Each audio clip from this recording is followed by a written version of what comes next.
Sir રિસેન્ટમાં કોઈ એવો rescue કે જે તમને બહુ શોકિંગ લાગ્યો હોય? ઓલમોસ્ટ બધા રેસ્ક્યુ ખતરનાક જ હોય છે, હા. બટ રિસેન્ટમાં કોઈ એવો તમારો રેસ્ક્યુ છે હમણાં જ વિધિન 10-12 દિવસ પહેલાં એક પ્રભુજીને અમે અહીંયા ગોપનાથ પાસે એક ગામ છે ત્યાંથી અમે રેસ્ક્યુ કર્યા. એ છેલ્લા 4-5 વર્ષથી એમને બાંધીને રાખ્યા હતા ને કોઈ રીઝન હશે પારિવારિક, ખબર નહીં શું એનું એક્ઝેક્ટલી રીઝન હતું, પણ એમને બાંધવાની જે રીત હતી બિલકુલ બહુ ખરાબ હતી. એને લોકો આવા માનસિક દિવ્યાંગ વ્યક્તિઓને એવું સમજે કે મારી બારી દેશે, કોઈકને ખોટું કરશે તો એને બાંધી દઈએ. પણ હું એવું માનું છું બાંધવાથી કોઈ વ્યક્તિ સુધરતું નથી, પણ એને જે બાંધ્યો હતો ને એ બહુ અઘરું હતું.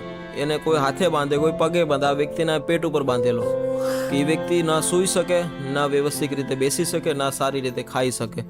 એ વ્યક્તિ કન્ટિન્યુ એક જગ્યાએ બેસવાથી બિચારો ચાલી પણ નહોતો શકતો એ ભાઈ.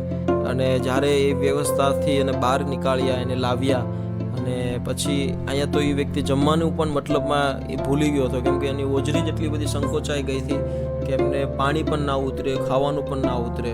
અને એ કિસ્સો મતલબમાં ઈશ્વરની કૃપા કદાચ અમારી પર રહી હશે એટલા માટે અમે ત્યાં પહોંચ્યા અને ભગવાને આ વ્યવસ્થામાંથી અમને બહાર કાઢવા માટેનું એક નિમિત્ત બનાવ્યા, એક સારું જીવન આપવાની કોશિશ કરી અને ફરીથી એ પુનઃ પ્રયત્ન કરે, સ્થાપના થાય, બસ એ જ વિચાર અમે રાખ્યો હતો.